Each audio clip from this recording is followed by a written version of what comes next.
दौसा में जनसुनवाई में बीजेपी विधायक भड़क गए हैं।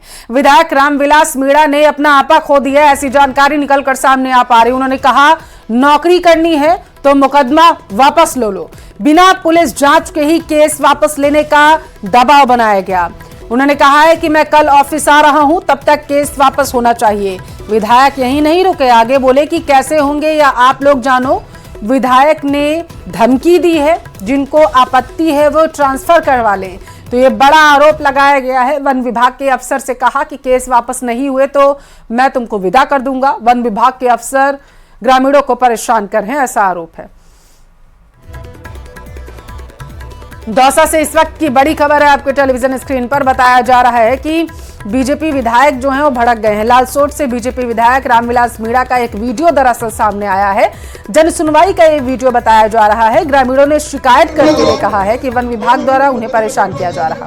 तो मैं परसों ऑफिस में आकर आपको विदा करूंगा, साफा पहना के तिलक निकाल सम्मान के साथ। ऐसे काम नहीं, पैसे मुकदमा फंसाएंगे तो क्या करते हैं?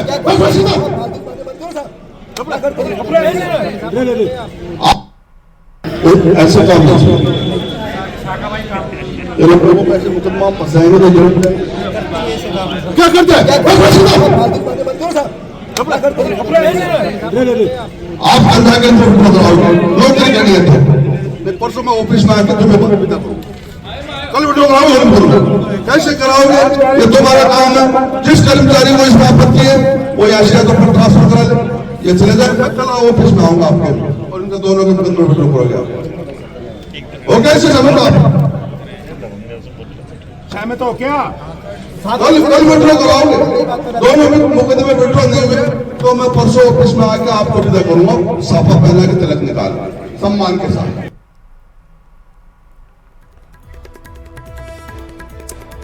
तो आपने सुना, ये वीडियो जो है बताया जा रहा है कि ये किसी जनसुनवाई का है। इस दौरान दरअसल ग्रामीण जो है वो शिकायत कर रहे थे। जैसे ही इस पूरे मामले की जानकारी ग्रामीणों के जरिए विधायक जी को मिली तो वो भड़क गए। ज्यादा जानकारी लेंगे, संवाददाता आशीष हमारे साथ जुड़ चुके हैं। आशीष, जरा वीडियो के बारे में विस्तार से बताइए। बिल्कुल, आज ये भाजपा के विधायक हैं रामविलास मीणा, जो रामगढ़ पचवारा में जनसुनवाई कर रहे थे। इसी दौरान कुछ ग्रामीणों ने शिकायत की कि वन विभाग द्वारा उनके खिलाफ मुकदमे दर्ज किए जा रहे हैं। पिछले दिनों 2 अलग अलग मुकदमे दर्ज हो चुके हैं, जिसमें राजकार्य में बाधा, अवैध खनन और मारपीट जैसे मुकदमे दर्ज हैं। तो इन्हीं को लेकर वहां पर जब वन विभाग के अधिकारी खड़े थे तो उनको डांट फटकार का दौर शुरू हो गया और विधायक ने कहा कि इनके जो मुकदमे आप लोगों ने दर्ज कराए हैं राजकार्य में बाधा के, उनको विड्रॉल कर लो, उनको वापस ले लो, वरना तुम्हारा यहाँ से विदा कर दूंगा। इस तरह की बात उन्होंने कही। साथ ही कहा कि जो भी कर्मचारी को इस पूरे मामले में आपत्ति है वे अपना ट्रांसफर करा ले।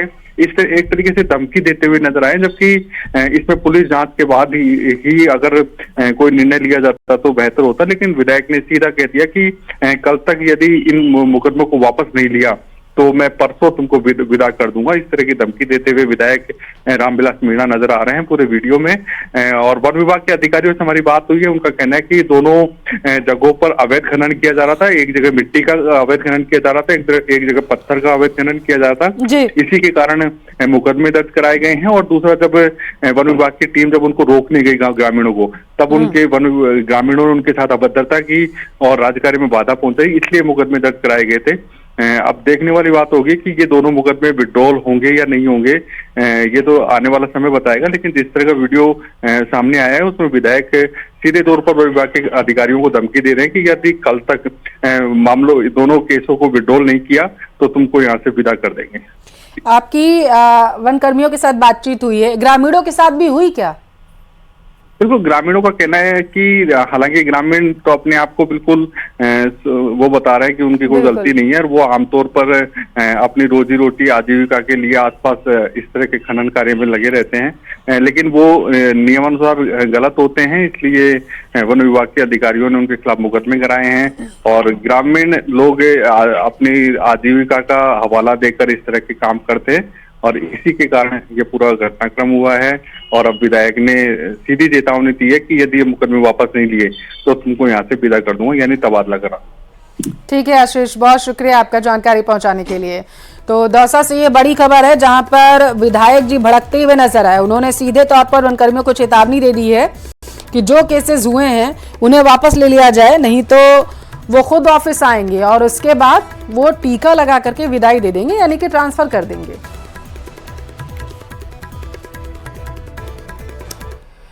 आज राहुल गांधी और प्रियंका गांधी के साथ कांग्रेस का डेलीगेशन संभल जाने के लिए निकला था, लेकिन गाजीपुर बॉर्डर पर ही पुलिस ने उन्हें रोक लिया। कई घंटों तक सड़क पर कांग्रेस के नेता संभल जाने की मांग पर अड़े रहे, लेकिन पुलिस प्रशासन की तरफ से उन्हें संभल जाने की इजाजत नहीं दी गई। पुलिस प्रशासन की ओर से 10 दिसंबर तक किसी भी बाहरी आदमी के संभल आने पर दरअसल रोक है। कई घंटों के सियासी ड्रामे के बाद राहुल गांधी और प्रियंका गांधी दिल्ली वापस आ गए।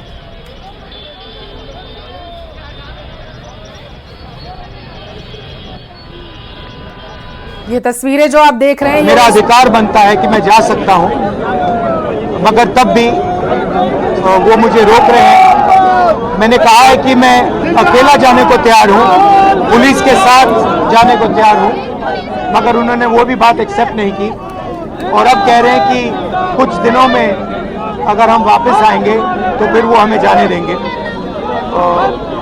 ये एक्चुअली जो एलओपी के अधिकार हैं उसके खिलाफ है, मुझे अलाउ करना चाहिए। ये कॉन्स्टिट्यूशन के खिलाफ है। हम सिर्फ संभल जाना चाहते हैं, देखना चाहते हैं वहाँ क्या हुआ, लोगों से मिलना चाहते हैं, मगर हमारा जो कॉन्स्टिट्यूशनल अधिकार है, मेरा जो कॉन्स्टिट्यूशनल अधिकार है उसको मुझे दिया नहीं जा रहा है। तो यही है, नया हिंदुस्तान है, कॉन्स्टिट्यूशन को खत्म करने का हिंदुस्तान है, अंबेडकर जी के कॉन्स्टिट्यूशन को खत्म करने का हिंदुस्तान है, मगर हम लड़ते रहेंगे।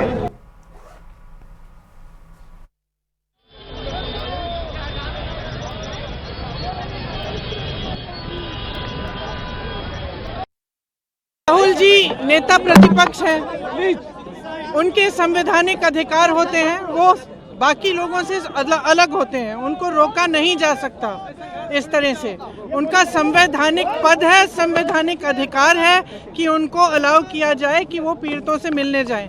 उन्होंने ये भी कहा कि मैं अकेला चले जाऊंगा, यूपी की पुलिस के साथ मैं अकेला चले जाऊंगा, मुझे अकेला ले जाइए। वो भी करने के लिए तैयार नहीं है। पुलिस वालों के पास कोई जवाब नहीं है। शायद उत्तर प्रदेश की स्थिति क्या ये है कि आप इतना भी नहीं संभाल सकते, तो फिर आप इतना गर्व से क्यों कहते हैं कि लॉ एंड ऑर्डर आपने संभाल रखा है यूपी में? तो नेता प्रतिपक्ष है, उनका संवैधानिक अधिकार है, उनको मिलना चाहिए, उनको इजाजत देनी चाहिए थी जाने की।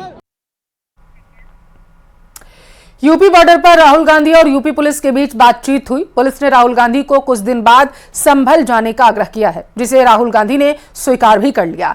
लेकिन राहुल को यूपी बॉर्डर पर रोकने को लेकर कांग्रेस ने बड़ा मुद्दा बना लिया।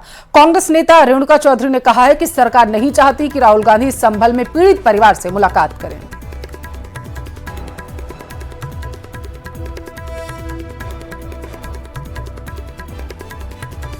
सब लोग संभल जाना चाहते हैं, लेकिन उनको रोका जाए। नहीं जाने देंगे, सच का सामना नहीं कर सकते हैं यार। ये सिर्फ जब हम जाते हैं माहौल ये हो सकता है, वो हो सकता है। जब समस्या वहाँ हो रहा है उसका जिम्मेदारी कौन पे, ये तो बता दीजिए ना।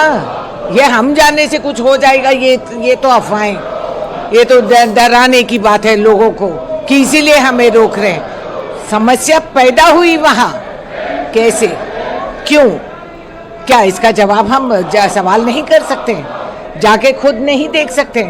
दुनिया में 100 अफवाहें उड़ते रहते हैं। वास्तवता क्या है हम जानने जा रहे हैं, हमारा हक बनता है। राहुल जी को तो पहले से पता होना चाहिए, पता नहीं कैसे इतना अनअवेयर रहते हैं ये लोग। संभल में जो सिचुएशन है उसके तहत कोर्ट का आदेश है कि अभी वहाँ पे किसी ऐसे गतिविधि को अलाउ नहीं करना है जिससे वहाँ तनाव और बढ़े। तो ऐसी स्थिति में वहाँ रोका गया है।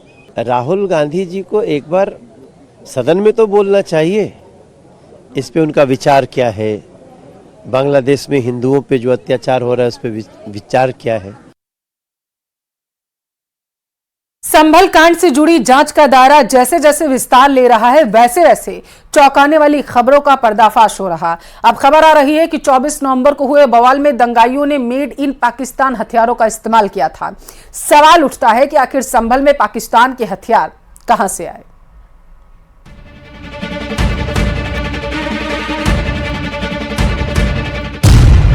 संभल कांड में बहुत बड़ी साजिश का पर्दाफाश। संभल कांड में पाकिस्तानी साजिश। संभल में कहां से आए मेड इन पाकिस्तान कारतूस। संभल की आबो हवा से अब एक बेहद खौफनाक बारूदी साजिश की बू आ रही है। पुलिस प्रशासन ने जैसे जैसे संभल कांड से जुड़ी परतों को उधेड़ना शुरू किया है, वैसे वैसे नई खबरों का पर्दाफाश हो रहा है।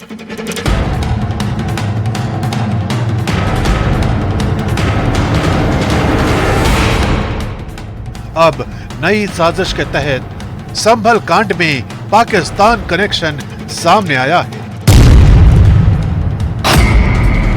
खबर है कि पुलिस को तलाशी अभियान के दौरान पाकिस्तान की ऑर्डिनेंस फैक्ट्री में बनी गोली के खोखे बरामद हुए हैं। पुलिस को पाकिस्तान आर्मी मेड 9mm का एक खोखा और 2 कारतूस मिले हैं। इसके अलावा 12 बोर के 2 खोखे और 32 बोर के भी 2 खोखे बरामद हुए हैं। ये सभी पाकिस्तान की फैक्ट्री में बनाए गए हैं। इसके अलावा एक कारतूस पर मेड इन यूएसए भी लिखा हुआ है। यानी आशंका जताई जा रही है कि 24 नवंबर को हुई हिंसा में पाकिस्तान और अमेरिका में बने हथियारों का इस्तेमाल किया गया। संभल हिंसा की जांच में सर्च ऑपरेशन के दौरान पाकिस्तान निर्मित कारतूस बरामद हुए तो अब इस मामले की जांच की दिशा ही बदल गई है। न सिर्फ पाकिस्तान निर्मित कारतूस बरामद हुए हैं, बल्कि जो कारतूस बरामद हुआ है वो 9mm का है। 9mm भारत में आम जनता के लिए प्रतिबंधित है और इसका इस्तेमाल सिर्फ पुलिस, पैरामिलिट्री और मिलिट्री द्वारा किया जाता है। तो ऐसे में आशंका इस बात की जाहिर की गई है कि एक बड़ी साजिश के तहत 9mm कारतूस का इस्तेमाल किया गया, ताकि यदि हिंसा में मरने वाले किसी व्यक्ति की पोस्टमार्टम के दौरान उसकी बॉडी से 9mm का बुलेट बरामद हो तो इल्जाम सीधा पुलिस पर जाए। इसलिए पुलिस के लिए जांच का विषय बन गया है कि आखिर मेड इन पाकिस्तान असलहों का इस्तेमाल कैसे किया गया। डीएम महोदय द्वारा 163 बीएनएसएस का आदेश कुछ दिन पहले पारित किया था। उसमें उनके द्वारा बताया गया कि जितने भी माननीय जनप्रतिनिधि हैं या फिर जो गैर राजनीतिक संगठन हैं, एनजीओज हैं या फिर जो गैर सरकारी संगठन हैं, वो सब लोग यहाँ संभल आना चाहते हैं। संभल में वर्तमान में शांति व्यवस्था कायम है। जिस दिन इंसिडेंट हुआ उसके बाद से यहाँ पीस जो है वो पूरे तरीके से वापसी में करने के पूर्ण प्रयास है। संभल हिंसा में पाकिस्तान कनेक्शन सामने आने के बाद बीजेपी और समाजवादी पार्टी आमने सामने आ गए हैं। बीजेपी ने जहां इसे बड़ी साजिश बताया है, तो वहीं समाजवादी पार्टी ने इसे लेकर तंज कसा है। संभल में फोरेंसिक टीम को कुछ कारतूस ऐसे मिले हैं जो पाकिस्तानी आर्मी द्वारा मेड है। यानी भारत के भीतर गृह युद्ध छेड़ने के लिए, जंग छेड़ने के लिए साजो सामान तक उस लोगों ने तैयार करके रखा है। और इनके लिए कैसे वकालत करने का काम आज विपक्ष के तमाम नेता कर रहे हैं। ये वो लोगों के साथ खड़े हैं जो पाकिस्तान के असलहों के साथ हिंदुस्तान की पुलिस पर फायर झोंकने से बाज नहीं आ रहे। अभी तक ना तो वहां पे झाड़ू लगी थी और ना नालियों की सफाई हुई थी। ये कारतूस और ये कहां से आ गए? हम भी ये सोचते थे कि कहीं ना कहीं ये विदेशी हाथ भी बता देंगे, इनका तो कोई भरोसा है नहीं। और पाकिस्तान के हाथ अक्सर व बेशतर ये लोग बताते हैं, अब वो एंगल भी ले आए।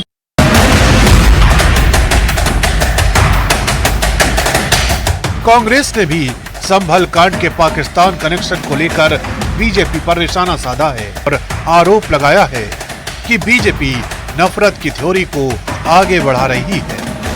अभी लेटेस्ट नई थ्योरी आ रही है कि पाकिस्तानी मेड कोई कार्टेज जो है बरामद हुआ है। मैं समझता हूं जब तक राहुल जी संभल पहुंचेंगे तब तक पाकिस्तानी मेड वेपन भी बरामद होंगे। अभी ये क्या है, कहां इस देश को ले जाना चाहते हो, क्यों इतना नफरत का माहौल इस देश में आपने बना दिया है।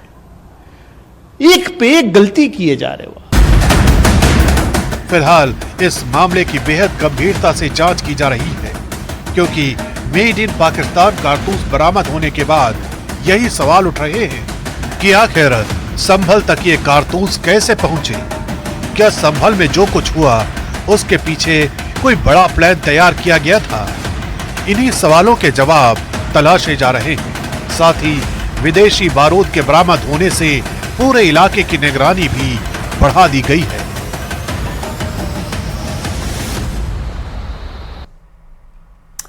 सीधी तस्वीरें आपको दिखाएंगे महाराष्ट्र से, क्योंकि राज्यपाल से मिलने के लिए देवेंद्र फडणवीस पहुंचे हुए हैं। तस्वीरें आपके टेलीविजन स्क्रीन पर आप देख सकते हैं। ये सीधी तस्वीरें आपको महाराष्ट्र से दिखा रहे हैं, जहां पर सरकार बनाने का दावा आज जो है वो पेश किया जाएगा देवेंद्र फडणवीस की तरफ से। कल सीएम पद की शपथ लेते हुए देवेंद्र फडणवीस नजर आएंगे, ऐसी जानकारी है। एकनाथ शिंदे, अजीत पवार भी देवेंद्र फडणवीस के साथ मौजूद हैं और ये तमाम नेता महायुति से लेकर के अन्य नेता जो हैं आप अपने टेलीविज़न स्क्रीन पर देख पा रहे हैं। आज महाराष्ट्र के लिए बेहद अहम दिन है, क्योंकि आज महाराष्ट्र को देवेंद्र फडणवीस के रूप में अपना मुख्यमंत्री जो है उसको लेकर के तस्वीरें क्लियर हो चुकी हैं, वो मिल गया है। और कल का दिन बेहद खास देवेंद्र फडणवीस के लिए, क्योंकि महाराष्ट्र के सीएम के रूप में वो शपथ लेते हुए नजर आएंगे। तीसरी बार वो ये जिम्मेदारी संभालते हुए दिखाई देंगे। ये सीधी तस्वीरें आपके टेलीविज़न स्क्रीन पर हैं, आप देख सकते हैं। एकनाथ शिंदे जो वहाँ पर मौजूद हैं और उनके साथ तमाम नेता। बेहद ही ख़ास तस्वीरें, क्योंकि एकनाथ शिंदे के साथ बगल में ही आप देख सकते हैं देवेंद्र फडणवीस भी बैठे हुए हैं। पहले भी महायुति के तमाम नेताओं की तरफ से और एकनाथ शिंदे की तरफ से ये बात कही गई थी कि बीजेपी की तरफ से जिसका भी नाम आगे लाया जाएगा या फिर विधायक दल की जब मीटिंग होगी तो विधायक दल का नेता जो भी चुना जाएगा उसको हमारा समर्थन रहेगा, ये कहा गया था एकनाथ शिंदे की तरफ से।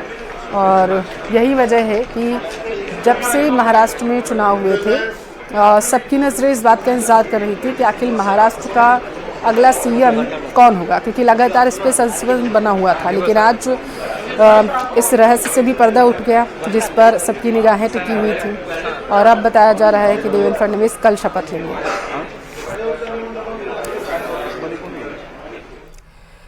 पंजाब के पूर्व सीएम और अकाली दल के अध्यक्ष सुखबीर सिंह बादल की हत्या की कोशिश की गई। यह वारदात उस वक्त अंजाम देने की कोशिश की गई जब गोल्डन टेम्पल में सुखबीर सिंह बादल सेवादार की भूमिका निभा रहे थे। देखिए रिपोर्ट में।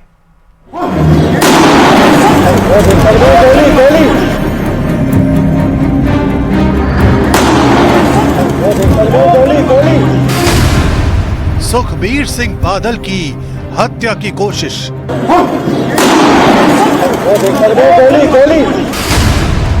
गोल्डन टेम्पल में बाल बाल बचे सुखबीर सिंह बादल।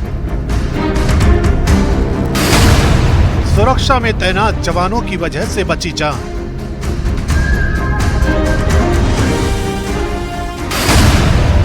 सुखबीर सिंह बादल पर हमले का खालिस्तानी कनेक्शन।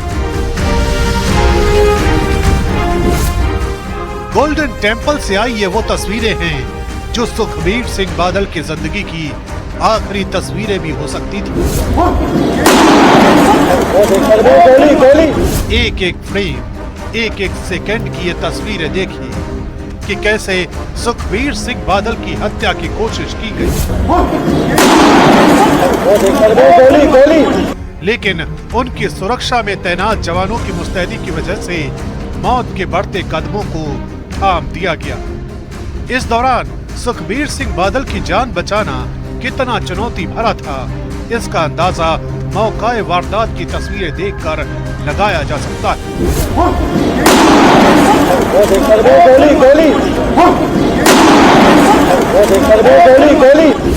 सर सुखबीर सिंह बादल की सिक्योरिटी दे जे आपां गल करिए तो एक AIG लैवल के बंदे इंचार्ज ने जो कि SSP रैंक है, 2 SPs 2 DSPs और पौने 200 के करीब सिविल डिप्लॉयमेंट साडी इस कॉम्पलैक्स दे विच है, क्योंकि तुहानूं पता कि इत्थे असीं फ्रिस्किंग वगैरह संगत दी नहीं कर सकते धार्मिक भावनावां करके। ਉਹਦੇ ਬਾਵਜੂਦ ਹੀ ਬੜਾ ਫੂਲ ਪ੍ਰੂਫ ਅਰੇਂਜਮੈਂਟ ਸੀਗੇ ਔਰ ਜਦੋਂ ਹੀ ਨੋਟਿਸ ਕੀਤਾ ਗਿਆ ਪੁਲਿਸ ਨੇ ਐਕਟ ਕੀਤਾ ਔਰ ਸਾਡੇ ਮੁਲਾਜ਼ਮਾਂ ਨੇ ਸਾਰੀ ਜਿਹੜੀ ਘਟਨਾ ਨੂੰ ਬਚਾਇਆ। अमृतसर के गोल्डन टेम्पल में पंजाब के पूर्व सीएम सुखबीर सिंह बादल पर ही हमला उस वक्त किया गया जब वो सेवादार की वेशभूषा में हाथों में बर्छी पकड़कर धार्मिक सजा काट रहे थे। इसी दौरान ग्रे कलर की जैकेट और नीली पगड़ी पहने नारायण सिंह चौड़ा के कदम धीरे धीरे सुखबीर सिंह बादल की तरफ बढ़ रहे थे। जब ये सब कुछ हो रहा था उस दौरान सुखबीर सिंह बादल के साथ उनकी सरकार में मंत्री रहे सुखदेव सिंह ढींडसा और विक्रमजीत मजीठिया भी मौजूद थे। पैरों में फ्रैक्चर होने की वजह से सुखबीर सिंह बादल व्हील चेयर पर बैठकर सेवादार की भूमिका निभा रहे थे। नारायण सिंह चौड़ा जब सुखबीर सिंह बादल के बेहद करीब आ गया तो उसने अपने जैकेट के अंदर से रिवॉल्वर निकाल ली और सुखबीर सिंह बादल पर जैसे ही फायर झोंकने की कोशिश की, सुरक्षाकर्मी एक्शन में आ गए। इस दौरान ऋषिपाल सिंह, जसवीर और परमिंदर ने नारायण सिंह चौड़ा के इरादों को नाकाम कर दिया।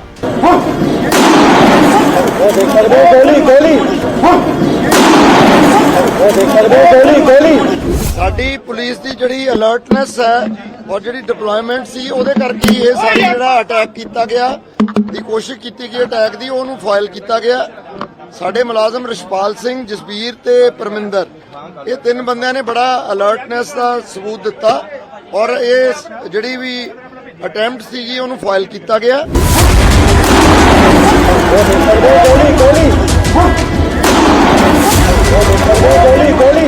दरअसल 2007 से 2017 तक शिरोमणि अकाली दल की सरकार के गुनाहों के लिए सोमवार को ही सुखबीर सिंह बादल समेत 17 लोगों को धार्मिक सजा सुनाई गई थी। सभी को तनखैया यानी धार्मिक दुराचार का दोषी करार दिया गया था।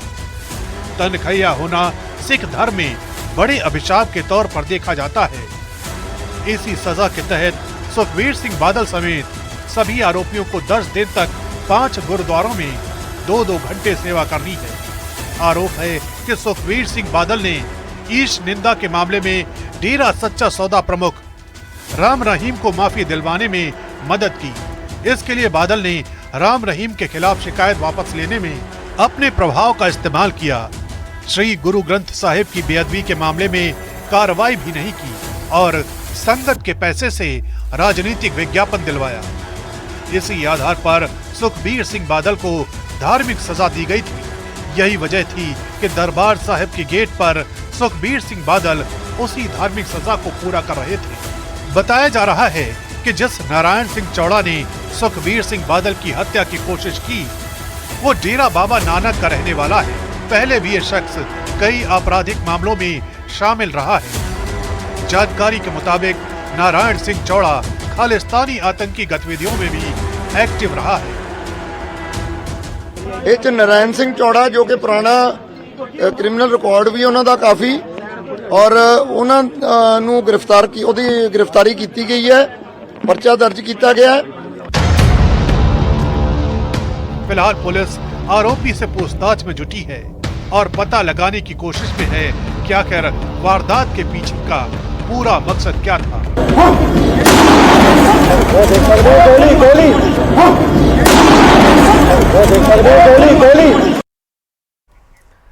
यहाँ रुकेंगे।